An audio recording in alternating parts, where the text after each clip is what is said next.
Om Ajnanatimidandasya Jnananjana Shalakaya Chakshurun Militam Dhena Tasmai Shri Gurave Namah. So the seventh canto of the Srimad Bhagavatam begins with a question by Maharaj Parikshit, who wants to know, for the sake of everyone, why it seems that the Lord is sometimes partial. Because in previous cantos, we find that it seems that Krishna is siding with the demigods. And in this first section of the seventh canto of Srimad Bhagavatam, Shukadeva Goswami explains the three modes of material nature.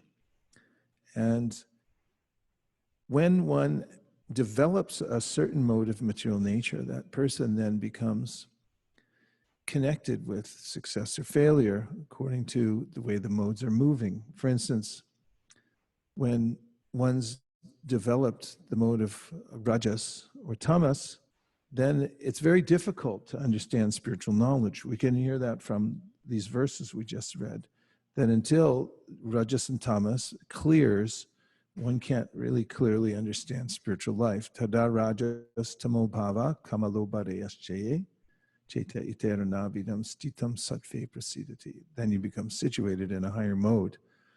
So Shukadeva Goswami explains that those in higher modes of nature appear to receive a certain kind of benefit from the Lord, and others in different mixed lower modes get a different kind of benediction from the Lord. And therefore it appears that the Lord's partial, but he's not. He's actually just giving according to capacity of the person. So if you have a classroom and it's full of 40 students, and 25% of them are very interested in the subject matter and they're also bright, and they do better than the others, it's not the teacher's fault necessarily. Teachers teaching the same thing to everybody, but some of the students are more receptive than others, and they have more capacity to understand what he's saying, and therefore are able to excel, and the other ones don't. So in a similar way, Krishna's acting equally towards others, but some can take advantage of his mercy and other people can't, according to the modes they're in. So what's the lesson?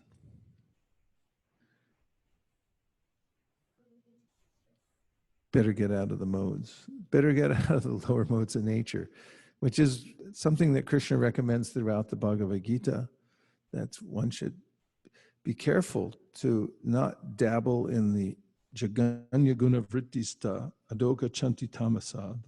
Mode of ignorance he calls Jaganya. It's horrible. And it drags you down into the lower species of life. And Rajas, he gives enough explanation that one can understand that it's not a desirable mode of nature. It's born of unlimited desires and hankerings, and no one ever fulfills them. Rajas and kama, Rajas is symptomized by kama and lobha, hankering and desire. And what kind of hankering desire? The kind that's never fulfilled. You're only thinking that you're going to get something, but you never do. But in sattva, one can feel some sense of peace and happiness, and ultimately then one can rise above that and come to Shuddha Sattva. So this is an important point, because there's a way that people sometimes blame God for whatever happens to them. But actually, it's our own positioning in this world that causes whatever happens to us. And Krishna says this later in the Gita, 13th chapter, Purusha prakritisto hi bhunkte prakriti jan gunam karanam guna sangosya sarasad yoni janmasu. Can we see the devotees that are on the Zoom? Is it possible to actually see their faces? Okay. All right. They'll feel like we have a full temple room.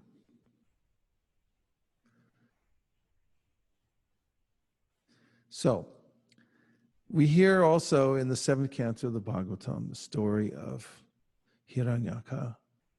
And actually, we've heard the story of Hiranyaka previously.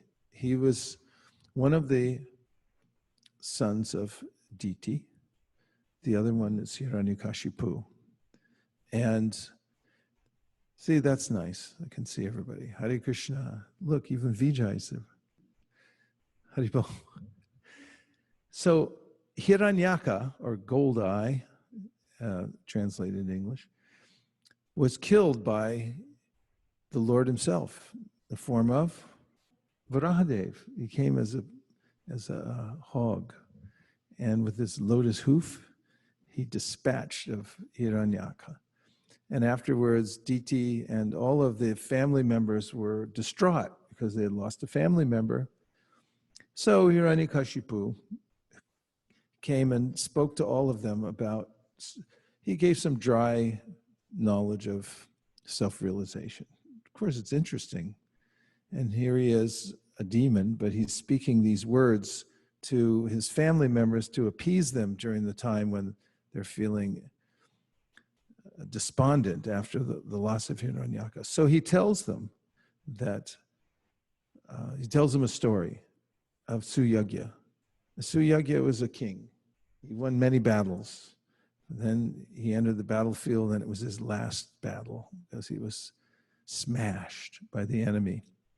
So afterwards, when all the dust settled, and he was lying on the battlefield with his limbs broken, it was visible that he had bitten his lip out of a sense of valor as he went down onto the dust. And his queens came there, and they were clutching his body, even though he had left. And at this time, Yamaraj decided to come and teach a lesson. So he appeared there on the battlefield. And this is all the story of Hiranyakashipu. He came there in the form of a young boy, about 5 years old. And he asked the queens what they were doing. And they said, the soul has left, our king is gone. And he said, oh, then I see you're crying, so we should cry really loud, then he'll come back. And they said, no, that won't bring him back. And then he said, so why are you crying? And he also pointed out to them that if you say the king is gone, I say he's right here. He has the same hands and legs and eyes. And they say, you don't understand. And he said, no, you don't understand. Actually, you never saw your husband, the king. You only saw the body because you say he's gone now, but we don't see him now, and you didn't see him then either. So this is an interesting aspect of self-realization. Of course, even after that, the members of the family were still despondent, and then he went on to tell the story of the Kalinga birds and how there had two Kalinga birds fell in love, and they had a family of little baby birds, and then they went out and they were hunting for food, as little birds do, to bring back to the nest. And when they came back, a cruel hunter had captured the nest, and all the birds were in the net, and they couldn't escape. So the mother bird flew into the net, and she got captured also. And when the male bird came, he really lamented because he saw everything we've worked for and all my loved ones, they're in the net, captured by the cruel hunter. Is this story too brutal to listen to? The poor Kalinga birds.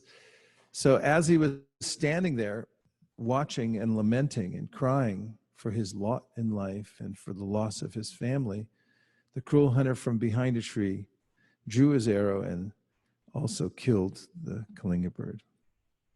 The end.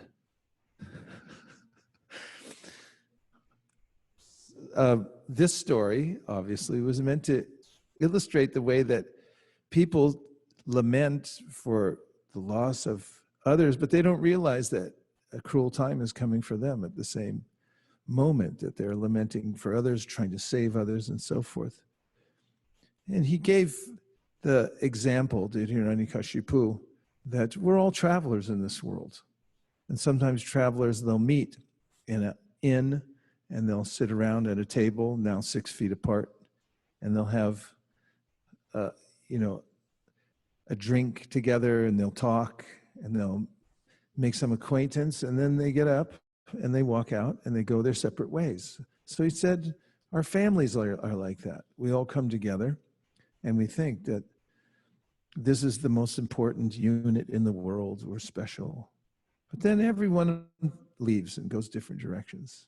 Prabhupada, when he was sitting in Vrindavan, had written in his Vrindavani Bhajan that I had so many loving relatives, mother, father, grandmother, grandfather, and so forth, but they're all gone. He said, where are they all now? And where are all my loving friends? After one loses all one's money, Prabhupada noted that no one really wants you around anymore. And he said, so where are they? They're all just a list of names. So in this way, Hiranyakashipu was trying to appease his family members and telling them all about the science of self-realization.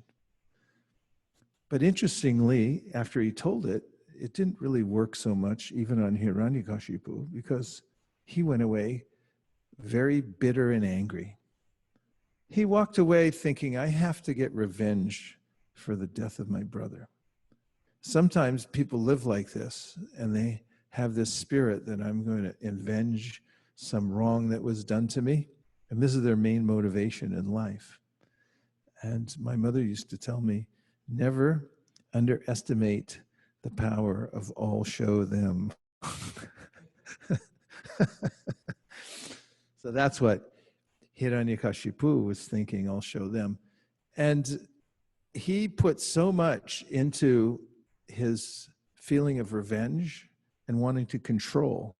And actually, this is what the living entity wants more than anything, is control. This is mentioned in various places in the Shastra. One place I just read it is in the, of all places, the Yoga Sutras, where one of the anartas of a living being in this world is abhinibheshita, which is translated as, in some places, as a willfulness. I want things my way. In fact, he mentions that even after one becomes a spiritual practitioner, one may still maintain this willfulness. And one has one's own particular way that one wants the world to look, and he or she tries to control it in that way. I like it like this, and it has to be that way. This is willfulness. And there's a sense that I have to control the environment. So this is Hiranyakashipu had more than anyone practically ever in history. So much so that he decided that he would perform severe austerities in order to get control. He wanted more control. So he performed this kind of austerity where he stood on one leg and he raised his hands in the air straight up, and he stood for thousands and thousands of years doing this incredible tapasya in Satya Yuga. And now he stood for so long that the ants ate his flesh, and they built an anthill around him. In Satya Yuga, the prana used to circulate in the bones. And in this present age, in Kali Yuga, hey, there's Radhakripa Prabhu. He's on the screen, but he's in the building too, I think. The prana now circulates in the blood. It used to circulate in the bones. So even as he was standing there in his skeleton, he was able to maintain his life. He was so austere. And imagine how determined he was to control the world. So the demigods realized that somebody here is performing so much tapasya that they're going to get power over us, and you better stop him from doing these austerities. So Brahma, being alerted to this and urged by his colleagues in managing the universe, came down to visit Hiranyakashipu, who first was not visible because he was under this anthill. The elements had completely covered him over, but he was still there, and the heat was still coming from his body because of the power of the austerities. So then Brahma revived him. In fact, first of all, Hiranyakashipu offered prayers to Brahma as if he was the Supreme Personality of Godhead. This is a kind of audaciousness. He doesn't know who's the Supreme. He doesn't even believe in a Supreme. He wants to be the Supreme, yet he's offering prayers that are self-serving because ultimately he wants something. And these kinds of prayers on a spiritual level are not so effective. Whereas if somebody is deeply interested in contacting the Supreme Personality of Godhead and offers prayers like Gajendra, then the Lord hears them and becomes responsive. And here Brahma listened to his prayers, and then from his kamandalu, he sprinkled some water. And it revived the body of Hiranyakashipu. He became whole again, and not only whole, but also very beautiful. He had a golden complexion. And he also had great power. Now, he had prayed for benedictions from Brahma. And he said, I want to be immortal. But Brahma said, even I'm not immortal. Although it seems like it to most people because he lives for 311 trillion years. But he said, I'm not Amara. After 311 trillion years, I have to also leave this world. So then Hiranyakashipu, and this is the materialistic mindset, that somehow or other by my intelligence, I'll arrange to get what I want here in this world. So that's when Hiranyakashipu said, all right, then let's do this. How about if I don't die in the day or the night? I don't die outside or I don't die inside. I can't be killed by any human, by any animal, by any demigod. Nobody, he thought of everyone who might be able to kill him, and he named them all. And he went through this exhaustive list that would cover any circumstance, like an insurance policy. If you've ever taken out insurance, they ask you a lot of questions because they want to come out ahead in the bottom line, and they try to match everything up just so they can give you enough insurance, but they're not going to lose in the end. So it's a kind of positioning that Hiranyakashipu was doing with Brahma. And then Brahma spoke a word and said, granted. Then Hiranyakashipu became empowered to now terrorize the universe. So he began by taking away the services of the various kinds of entities within the universe. They all have their particular empowerment, like the siddhas, they can fly in the air, and the gandharvas who can sing, and their myriad of planetary systems and environments. Yasya prabha prabhato jagananda koti koti shvashesha vasudhari vibhuti binam tad brahma nishkalam anantam ashesha bhutam govindamadi purusham tamaham bhajami. And all of them, there are various kinds of living beings. So now Hiranyakashipu began to take away their services and have all of them serve him instead. We find all out about this, especially after the incident where he's killed, and all of them come and pray to Nrsimhadeva, thanking him for getting their various kinds of mystic powers and services back that they had before that Hiranyakashipu had taken. Not only that, Hiranyakashipu became so powerful within the universe that he deemed that if you perform pious activities, then you'll get a bad result. And if you perform impious activities, you'll get a good result. He reversed it. And also, he told people to stop cultivating crops. And he said, just by the power of my austerity, I'm going to make the crops grow. And no need for normal types of cultivation or rain or anything like that. I'm in control of everything. This is the extent of his control, and that's what he wanted. And that's what he tried for. So now, like any good materialistic enjoyer. He wanted to surround himself with a kingdom, and then he wanted a succession of children, sons particularly, who would follow up in his mode of control of the world. So he had 4 sons, and the eldest was Prahlad. So Prahlad was special because Prahlad Maharaj, as we call him later, not Prahlad Maharaj, Prahlada was born of Kayadu, the wife of Hiranyakashipu. But it was at a time, she was pregnant with Prahlad, when Hiranyakashipu had gone out to perform some austerities, and then the demigods came and they apprehended Kayadu with the idea that they would hold her hostage until she gave birth. And when she gave birth, they would kill the child, because they reasoned that whoever is born of Hiranyakashipu is going to be exponentially worse, perhaps, that we've had enough.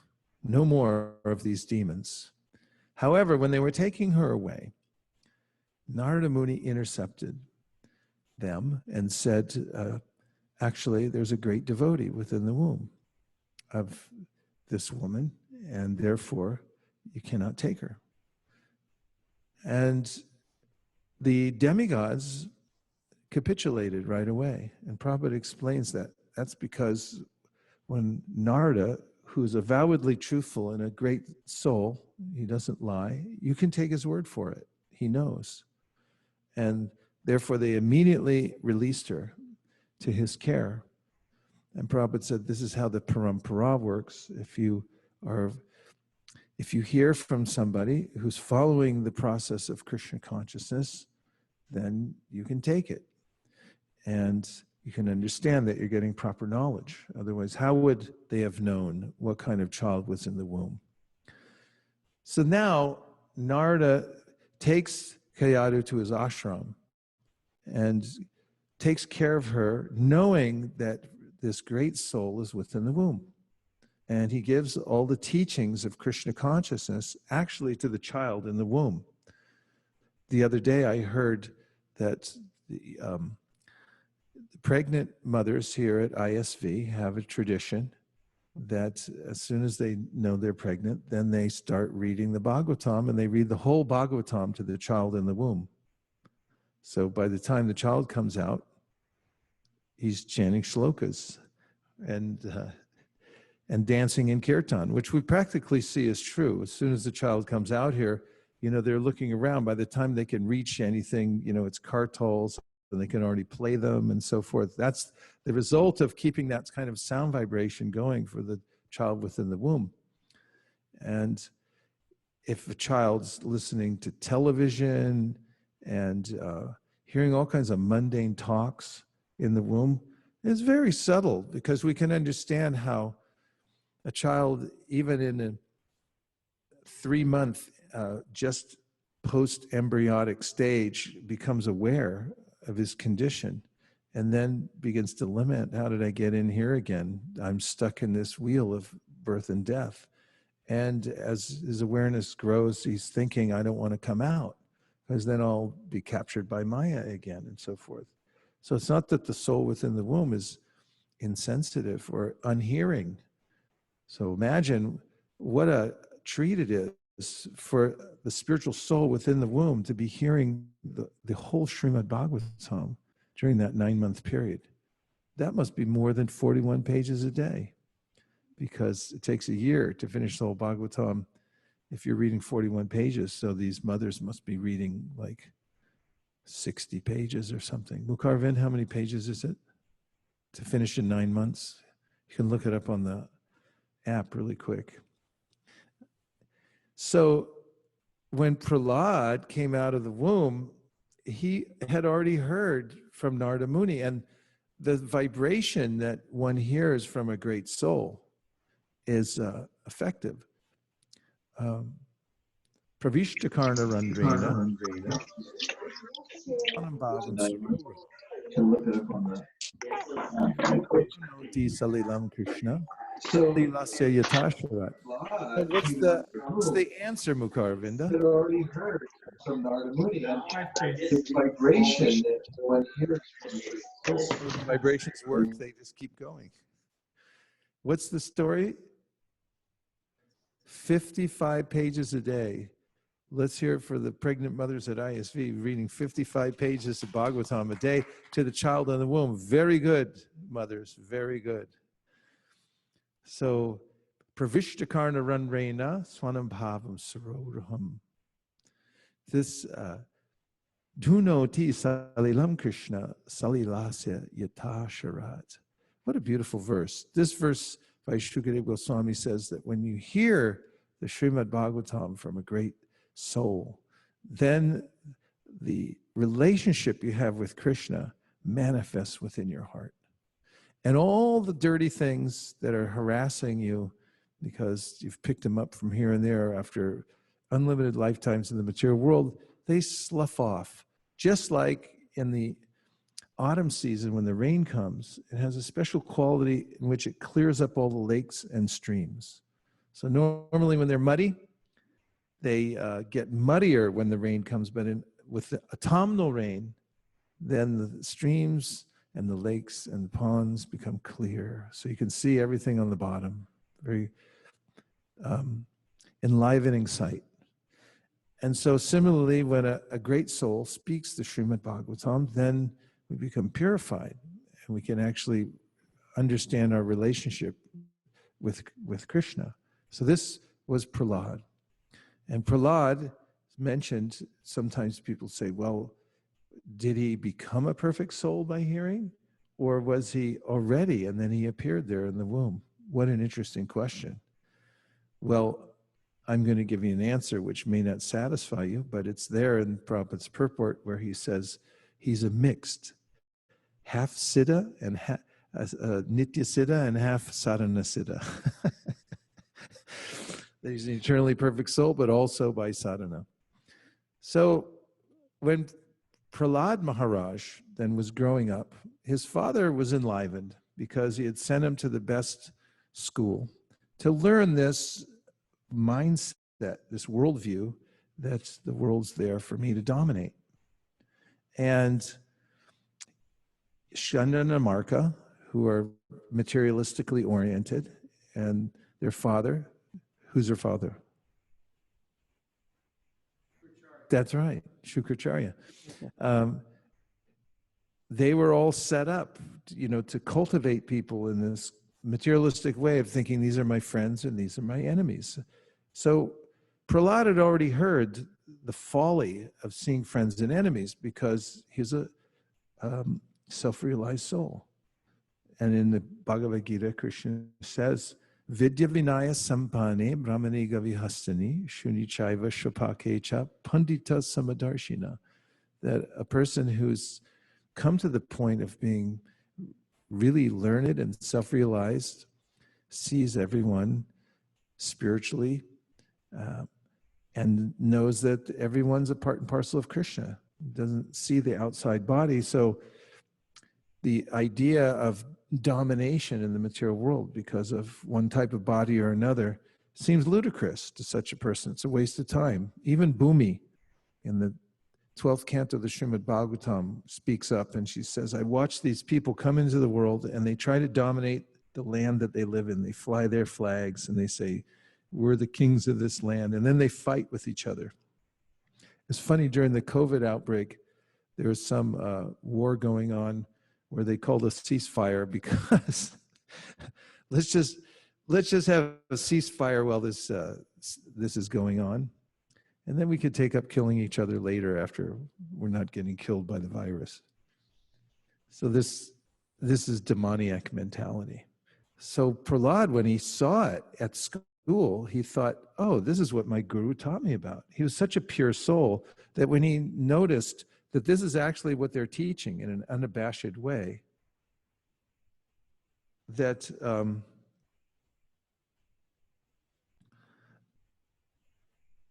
are people out there in the parking lot, like in that shed and stuff like that? Man just went in there. then he was quite surprised that this was actually going on.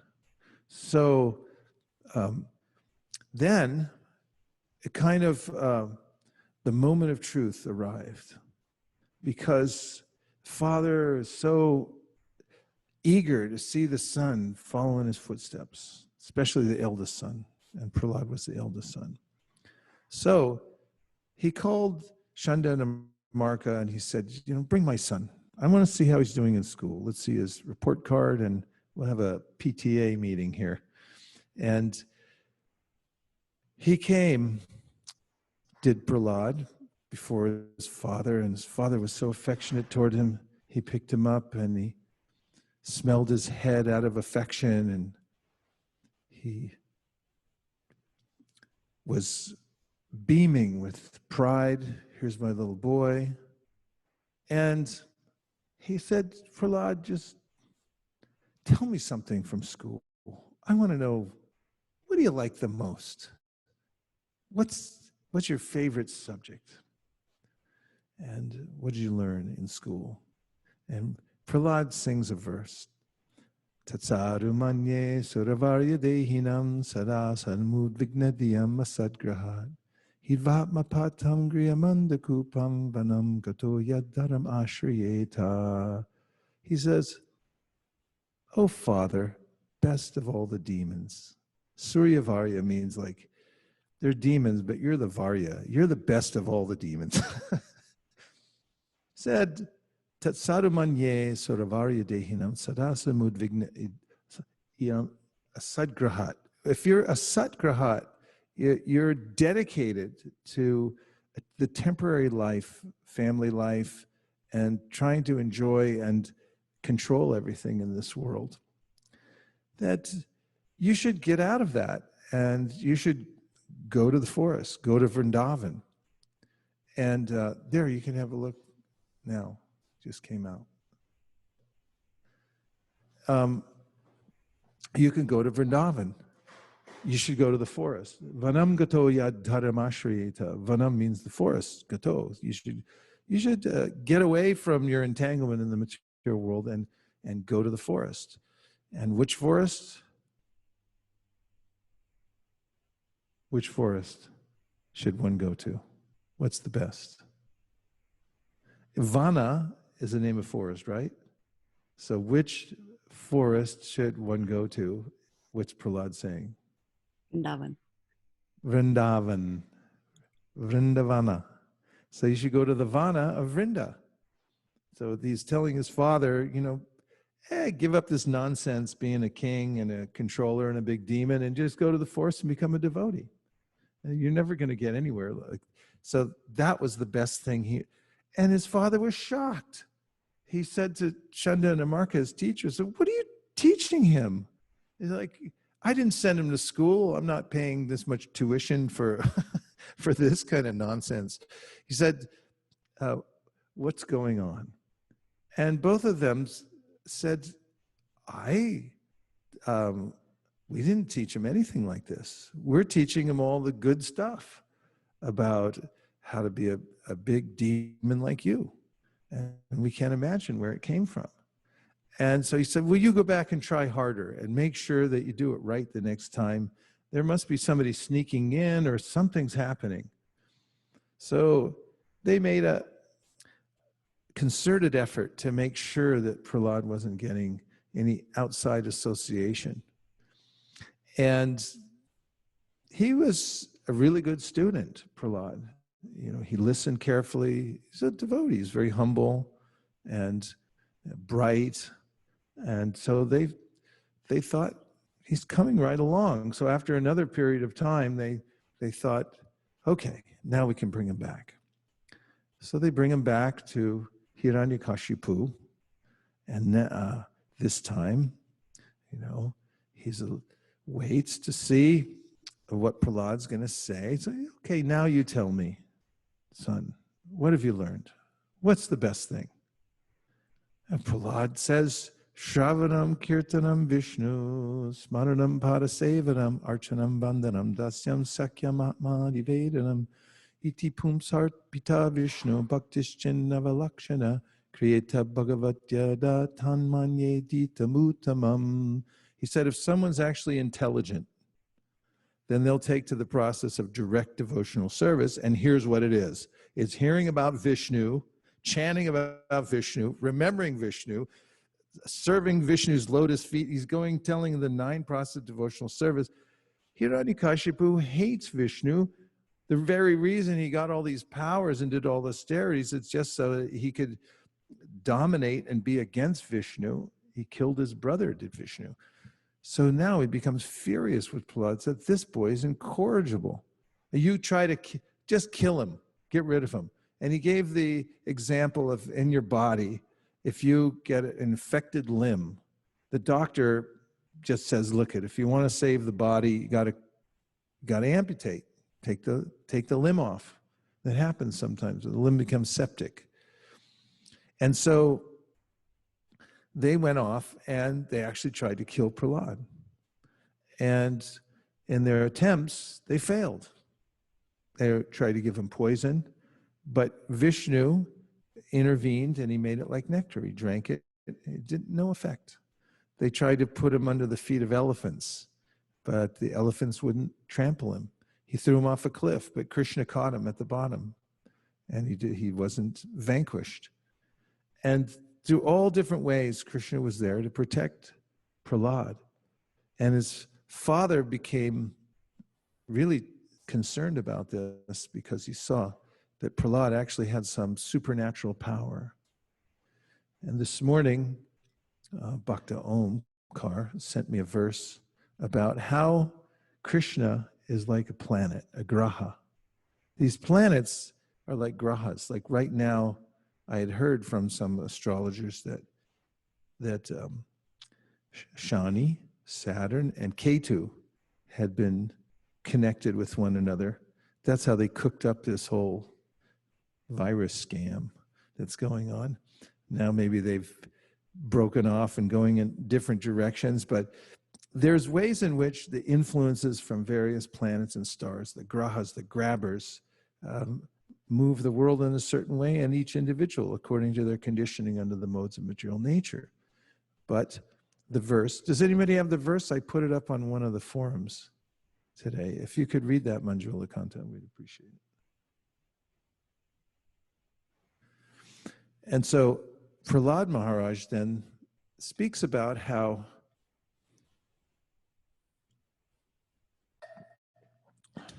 Krishna, he's a graha.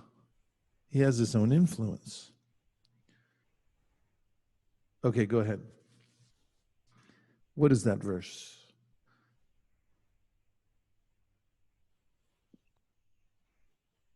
Bhakta Omkar sent this verse that says, what is the verse number? He hasn't given that.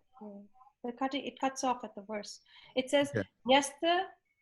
Nyasta kridanako balo jadavat tan manastaya Krishna graha grihitatma na veda jagat idrisham.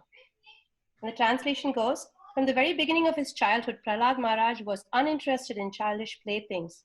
Indeed, he gave them up altogether and remained silent and dull, being fully absorbed in Krishna consciousness. Since his mind was always affected by Krishna consciousness, he could not understand how the world goes on being fully absorbed in the activities of sense gratification. And it has the word for word, right? Yes, Maharaj. Would you please read it? Nyasta, having given up. Kridanaka, all sportive activities or tendencies for childhood play. Bala, a boy. Jadavat, as if dull, without activities. Tat manastaya, by being fully absorbed in Krishna. Krishna graha, by Krishna, who is like a strong influence, like a graha or planetary influence. Grihita atma, whose mind was fully attracted. Na, not. Veda, understood. Jagat, the entire material world. Idrisham, like this. Thank you very much. There's that word, graha. So Krishna becomes the grabber in the life of the devotee.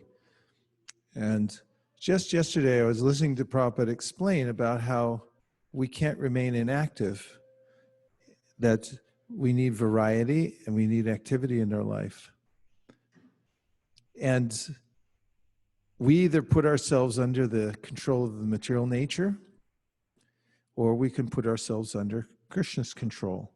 So pure devotional service, Krishna says in the Bhagavad Gita, Mahatmanastu mam partha daivim prakritim ashrita bhajantyananya manaso gyatva bhutatim avyayam. That the Mahatmas, Prabhupada said, Mahatma doesn't mean that somebody has a long beard or crazy hair. That's not the sign of a Mahatma. Of course, it doesn't mean that they have nice hair either or no hair. But a Mahatma is one who is ashrita, under the controls, taking shelter under the divine nature. Daivim prakritim ashrita. So there's an external prakrita and there's an internal prakrita. So if we take shelter of the external prakrita, then we're at the mercy of Maya. And if we take shelter of Krishna's internal potency, then we're in our natural condition because we're under Krishna's spiritual shelter. So now Hiranyakashipu became really afraid of Prahlad because he saw he had this special power. And in one more meeting, when Prahlad spoke to his father, he told him, Nate vidu swartakatim hi Vishnu. And he also mentioned to him that the only way that one can be happy in life and attain perfection is by associating with Vaishnavas. So these kinds of responses by Prahlad were just so abhorrent they were anathema to Hiranyakashipu, whose whole being was about being against Vishnu. So then he finally decided that he would kill Prahlad himself instead of having agents do it. So to kill your own son, especially a young son, is an abominable idea. So he drew his sword and he challenged Prahlad and he asked him where he was getting his power from. And Prahlad said, I'm getting it from the same place you are, which is kind of an interesting point. Most people don't think of that. They think of the Satan and God being at odds with one another, and they are to some degree, but the fact is they all come from the same source, and it's our interaction with the world that creates good and bad circumstances for ourselves. As I quoted earlier, Sada said, Yoni Janmasu. So Prahlad gave that answer, and Hiranyakashipu wanted to know where this all-pervading Vishnu was. I mean, that's redundant because Vishnu means all-pervading. It means he's entered everywhere. So then he demanded to know where he was and said, is he in the pillar? And Prahlad says, yes, of course, he's everywhere. So just to prove the words of his devotee to be accurate, at that time when Hiranyakashipu drew his sword and went to smash the pillar, there was a sound that came out from Lord Nrsimhadeva that curdled Hiranyakashipu's blood. And you could hear the sound, this roaring sound all over the universe. This just before the appearance of God when he's angry. So you can imagine what that would sound like. And so he burst out of the pillar and then began a fight with Hiranyakashipu. And in the fight, they were dueling with one another. Of course, Nrsimhadeva has his natural weapons with his sharp nails, Vajradamstra. It's a bit like thunderbolts they are. But it's Hiranyakashipu, he represents this idea that one can become strong by austerity in the material world and by material development and so forth. That's what Hiranya and Kashipu means. Hiranya means gold, Kashipu means soft bed. Grant me this boon that I'll never drop dead. Never drop dead. That's what I said. That was from a Gurukul play back in the old days. And so the fight went on, and at a certain point, Lord Nrsimhadeva dropped Hiranyakashipu, and all the demigods who had been watching the fight then were horrified because they thought, well, maybe this creature isn't going to be able to defeat this demon. And they also thought that he's seen us now. That is, Hiranyakashipu has seen us rooting for the enemy. Now the tyranny is going to become even worse. So they were very wrapped up in the fight. And now Nrsimhadeva grabs him again and then puts him on his lap and bifurcates him, actually eviscerates him. He tears open his chest and pulls out his heart and his intestines, and he wraps them around his neck like a garland. And Prabhupada said then, Prahlad Maharaj is standing there and he's saying, very good boy. He said, what kind of child, when he sees his father being murdered, is going to say that? So this is because Lord Nrsimhadeva is completely transcendental, and the relationship with Prahlad is transcendental. And how transcendental is it? That just after killing this demon, Lord Nrsimhadeva went and sat on his throne. Now, the acharyas ask, how could that be? Demon is considered to be a contaminating person, and he sat on that throne. It's a horrible place. So why would the Supreme Personality of Godhead then want to go sit there? And Vishwanath Chakravarti Thakur says, because actually, Jai and Vijay had come as these various demons. First there was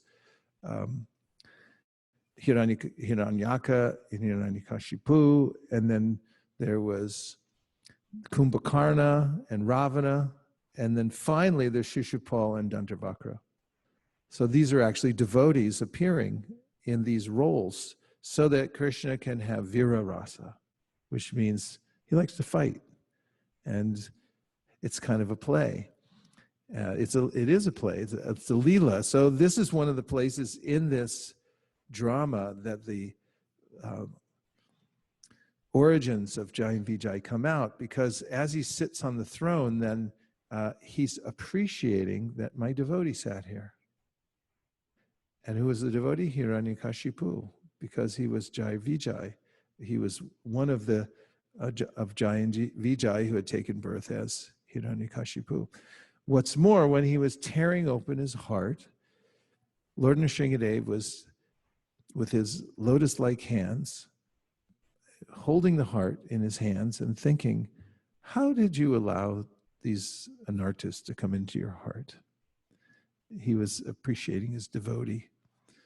So we find intertwined with the external manifestation of this drama between Prahlad and Hiranyakashipu. Apparently, the Hiranyakashipu is a demon, but actually his real identity is as a devotee that comes out at that point. So now, Prahlad Maharaj has seen the death of his father.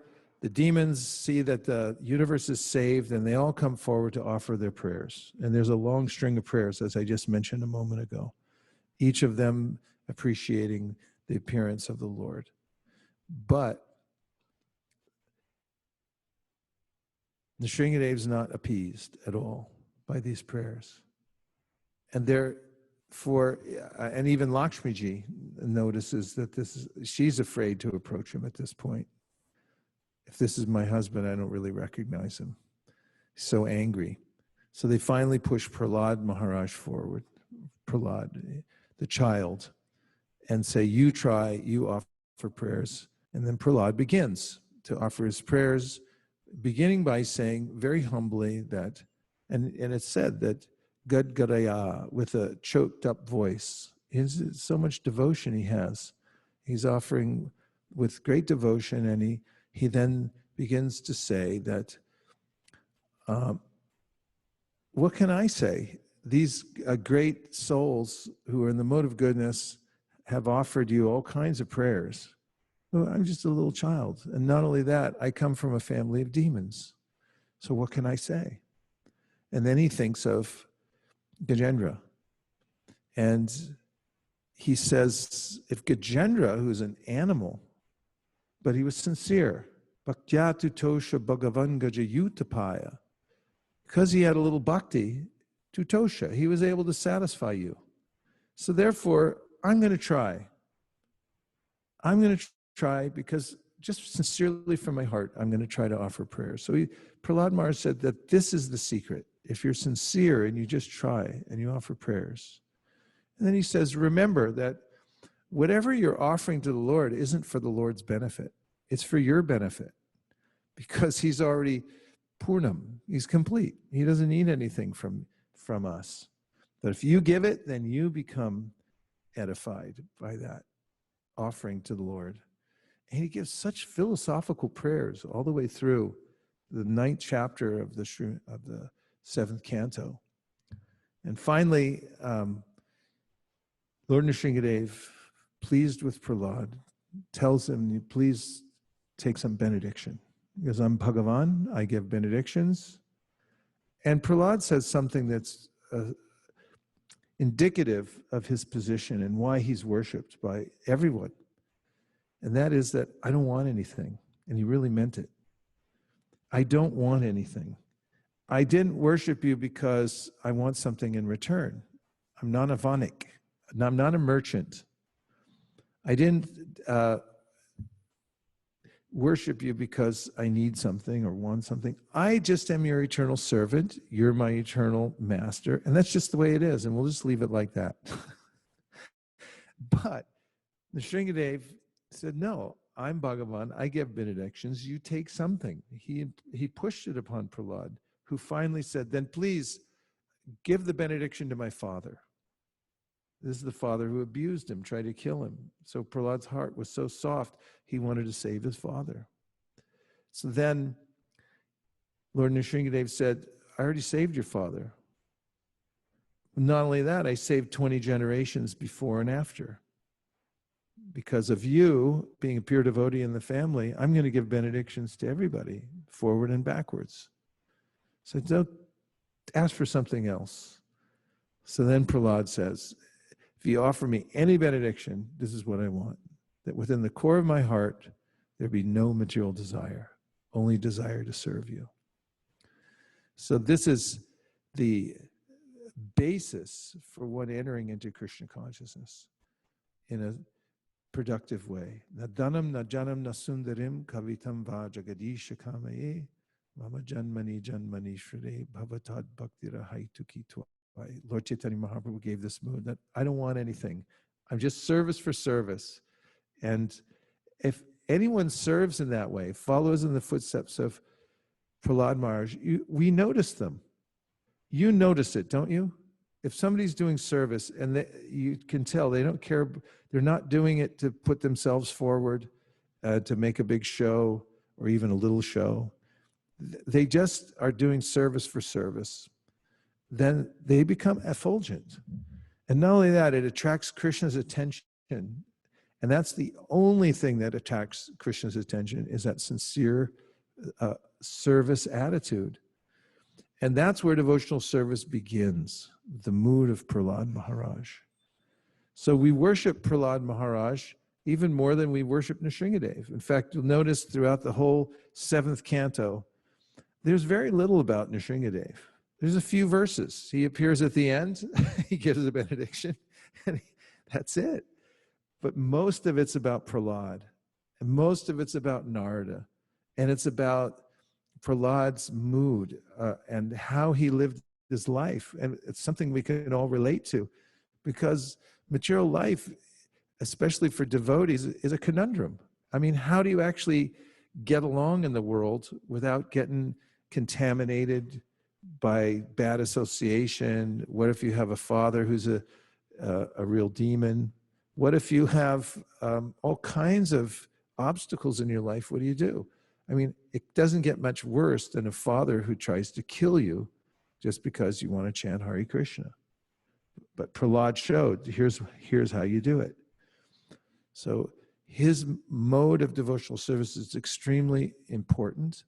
And this pastime also answers the question that was asked by Parikshit Maharaj about the Lord's neutrality, which he mentions early on in interesting ways. This is the last thing I'll say, and we'll take some reflections and questions. And that is, he wanted to know the ways that some people were being liberated and some people not. And so it's mentioned at the early part of the 7th canto that Shishupal, it's a curiosity. How is it that Shishupal, who from his very birth was inimical towards Krishna, attained liberation? And everyone saw it at the Rajasuya sacrifice. He entered into the body of the Lord and attained liberation. But he was really against Krishna. In fact, he knew throughout his whole life that Krishna was going to kill him, because there's something there in the Puranas that explains he was born with 4 arms, and that it's said that he would be touched by someone who would later be his killer. And when he was touched by that person, 2 arms would disappear, and he would have only 2. And so Krishna, being a family member, came to see Shishupal when he was very young, and as soon as he touched him, 2 arms disappeared. So he knew throughout his life that Krishna was going to kill him, and he hated him, and he did everything he could to discredit him and blaspheme him. So why is it that he attained success? And Narada Muni gives the answer that through intensely thinking of the Lord, whether you're doing it favorably or unfavorably, you get purified. And he says something interesting, and that is, Narada, that he feels, he says out of this sense of ecstasy, that the demons are better at this than the devotees. Vishwanath Chakravarti Thakur clarifies that the devotees who are in Vaidhi Bhakti, compared to the demons are more intensely thinking of Krishna, because out of hatred they think of him. So they can think of him more intensely than anybody. And then, of course, one last point, and that is that the demon king Vena didn't attain liberation. Even though he hated God, but he completely ignored him. Shishupal thought of Krishna constantly out of hatred. That's why he attained perfection. And at the very last second, before the Sudarshan chakra chopped off his head, he thought, oh, he's actually really beautiful.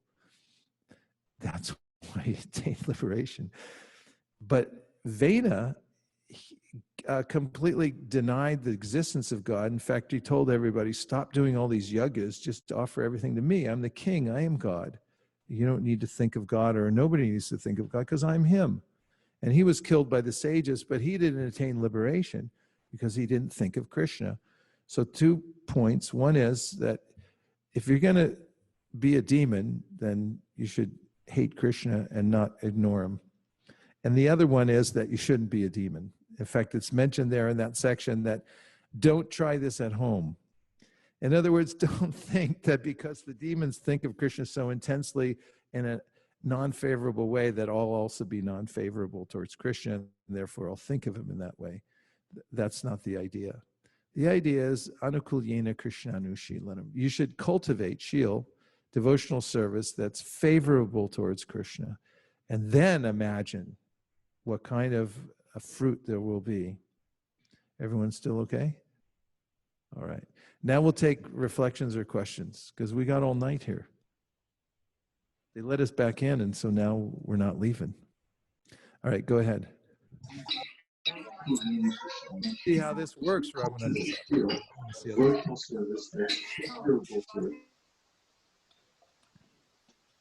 Hare Krishna, Guru Maharaj. Oh, Hare Krishna. Dandad Pranam, Jashla Prabhupada. Happy Nrsimha Caturdasi. This is Sudhir Madhava Das. I know, and you're in Mayapur, right? Yes, Guru Maharaj, all by your mercy. We're holding Navina hostage here from Mayapur. Okay, Prabhu, good to hear your voice. Please tell us about your Krishna conscious reflection. There were a few of them, but I'll share one. You mentioned in the beginning, explained so wonderfully that Krishna is not partial. And you gave the example of a student in a class, one who's not paying attention and failing. and the one Okay, Prabhu, good to hear your voice. Please tell us your Krishna conscious reflection. There were a few of them, but I'll share one. You mentioned in the beginning, explained so wonderfully that Krishna is not partial, and you gave the example of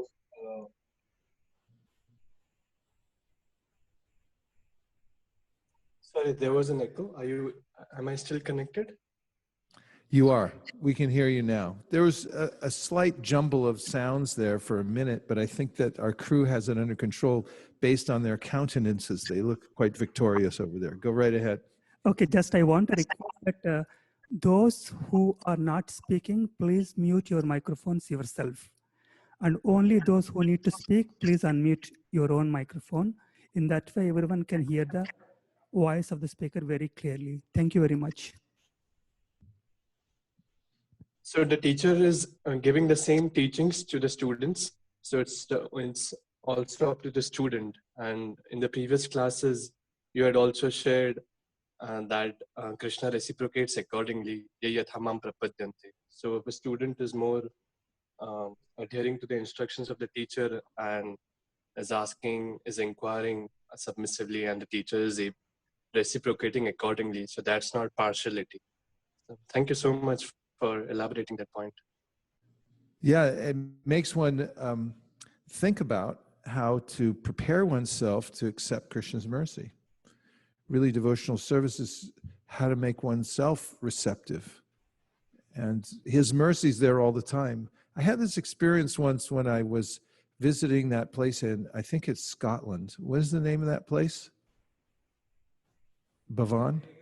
No, the Karuna Bhavan. I'd never been there before. I had two shocks when I got there. Well, one was a shock and the other was a realization. But the shock was the Gaudiya deities that I grew up with in Krishna consciousness, at least the first year when I joined the temple in San Francisco. I always wondered where they were, and they're in Karuna Bhavan, the same deities.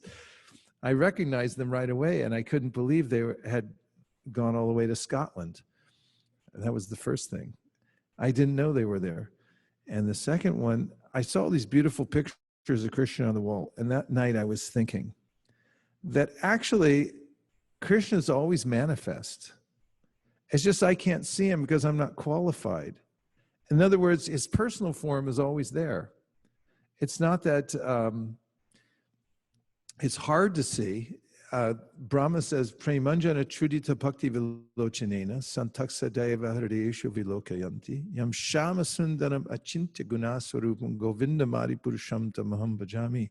If you're in the right frame of mind, which is that you have prema, and your eyes, he says poetically, are tinged with that salve of love, then you see Govinda everywhere. Because Krishna is everywhere. He's within every atom. He's within our hearts. So why do I miss him? I'm wrong-headed myself. That's why I miss him. So your point is really important, Sudhir Madhava, and that's that we have to prepare ourselves in order to be receptive for Krishna. You have something? There's some question, all right, reflection. Okay, let's hear it. Okay, so Shraddha Mataji says, I have a question. Lord Nrsimhadev looking inside Hiranyakashipu's heart and saying, from where did these impurities come? From where do negative thoughts about someone sometimes come into our minds out of the blue, even though we may never usually have negative thoughts about that person and also not want to have such thoughts? The intelligence may reason and push the thought away, but they seem to come back with a vengeance. How to handle? Thanks, Shraddha. Oh, yeah, good question. Very practical. Thank you, Shraddha. So, which Shraddha was it, by the way? Okay. So, okay, well, there's Shraddha and Bhakti Shraddha. That'll work. So, if I may go, since I've been on a roll here with the Yoga Sutras lately in Patanjali, it's just such a good answer that comes from the Yoga Sutras at this point, and I'll corroborate it with the Bhagavad Gita. But actually, it's in a commentary in the Yoga Sutra, Vyasadeva says that the mind, really, you have to understand what the mind is. It's a huge pile of samskars. Samskar means impressions. So we have unlimited impressions there within the surface of the mind, not just the surface. These are all embedded, unlimited impressions of samskars that have been imprinted there because of our connection with the three modes of material nature since a time immemorial. So that's the reason that he says later on in the sutras that it's not if these are kind of anarthas are going to come out, it's when, because they're there hiding. Now, what's the mitigation process? Well, of course, Chaitanya Mahaprabhu says, Chaito Darpana Marjanam, that there's a way in which by chanting Hare Krishna, you cleanse those kinds of impressions from the mind and the heart.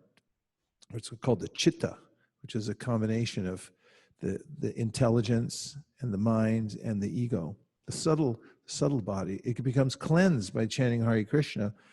And again, comparing and contrasting with the Yoga Sutras, I just read this yesterday. There are these overriding samskars that they overwrite the bad samskars. When you put in a devotional samskar, it starts to reverse the other bad samskars that you've taken in. And so you can overwrite one with the other. So I don't think you should feel bad. In fact, the Shastra says don't worry about it, especially in Kali Yuga. It's a really disturbed age. You're not responsible for what you think. In other ages, you think something and you get the karma for it, but not in this age. That's specifically mentioned in the first canto of the Bhagavatam. Second is it's inevitable these things will come up, so don't beat yourself up. Just objectify your mind and realize that it's not you. And third thing is keep putting in the positive samskars and be very, very, very patient for a time to come when the fruit of those things will overwhelm the negative samskars. Is that all right? Hare Krishna. That's good. I can see everybody, so you can just go like this. All right.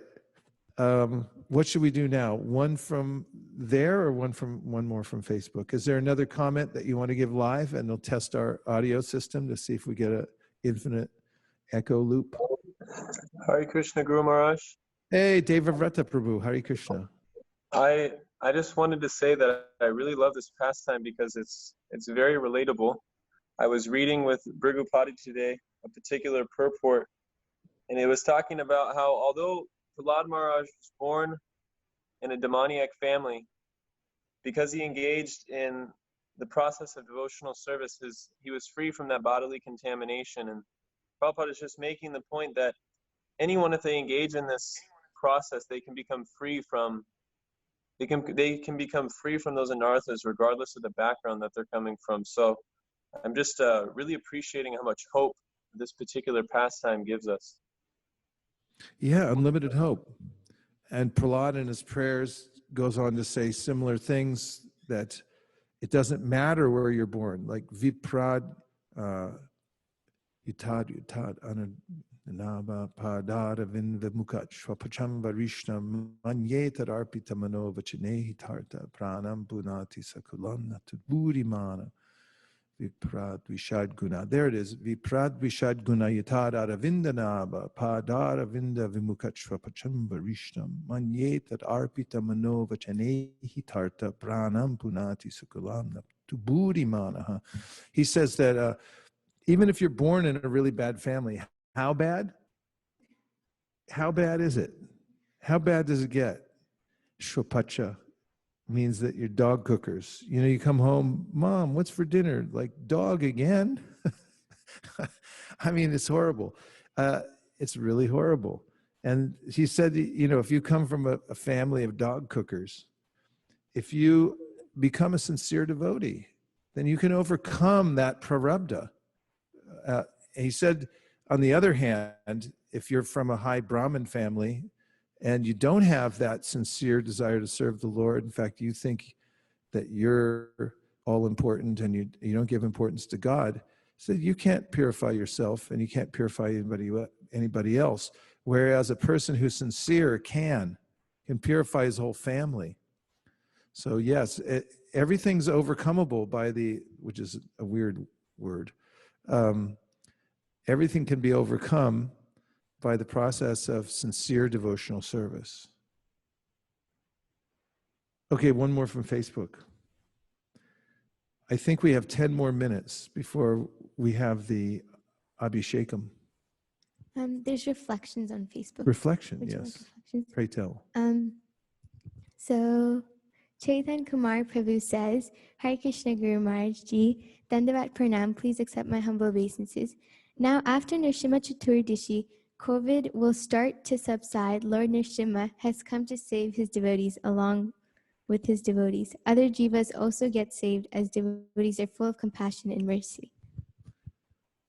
Well, it's music to my ears. I'm glad to hear that prediction. Haribol. Okay, good. Okay. Guru Maharaj, I had a question. Okay, go ahead. So you talked about affection when you were talking about Narasimha, about Prahlad and his father, and the statement came that he took him on his lap with great affection and smelt his hair. And then I was thinking about the word affection and the fact that it's a feeling or an emotion. And do we apply that to the Lord? If affection is so temporary that we lose it, like Hiranyakashipu does, so can we use it for the Lord, or is the Lord looking for something more than affection? Something like you keep saying, right? Laulyam is what the Lord looks for, that deep attraction and affection. Well, one thing to understand is that affection is natural. We have a natural affection in our heart because Nitya Siddha Krishna Prema Sadhya Kabunoi. It's the nature of the soul to have this kind of affection or prema. And Prabhupada would point out how it's there within every species. Like animals, you notice they have natural affection for their offspring, right? And vice versa, till they're 16 or 17. And then, it's like there's a difference. But there's, no, it's always there. But when I project that affection into the illusory world, then it's misplaced. And it doesn't have the kind of effect that I would hope for. But when I give that affection to the Lord, even if I don't know exactly who the Lord is at that time, of course, people argue about that, how much. But Agyata Sukriti is there. And if if somebody looks at, for instance, Lord Jagannath coming down the street, and they just think, well, what a marvelous festival. And who is that smiling, person up there, or deity, or whatever they think, and they just have some appreciation, even from that level, they get great benefit because their affection is rightly placed. So affection is a real thing. It's just a matter of putting it in the right place. You got to put it in the right bank account. That was really nice, Maharaj. Projected on bright screen. Yeah, it's practical. It's a practical philosophy because we don't try to deny affection, which would be a big mistake because people know that they can't do without it. In fact, I heard Harinandan Maharaj speaking about religious history, and he was saying how certain kinds of religious movements have amended their teachings to some degree at some points in history, for instance, because they were losing in the marketplace. For instance, he mentioned a certain strain of Buddhism where they just say you're nothing, an anatma, there's no soul. And so let's just say your mother dies, and then you say, to console the person, it's like, all right, she never existed anyway, so it's no big deal. That doesn't really sit well. Whereas, you find some other philosophy, oh, she's gone, and actually you can offer a feast, and her soul's going to get benefit. She's somewhere else right now. and also, you understand there was a person there. That's who I had affection for, but the body I took to be the self, just like Hiranyakashipu was telling his family members, right? Misplaced affection. That makes a lot more sense viscerally, because we know that we love. We know we have affection. And if you just try to deny it, it doesn't work because even denial is an act of consciousness. It's a positive thing.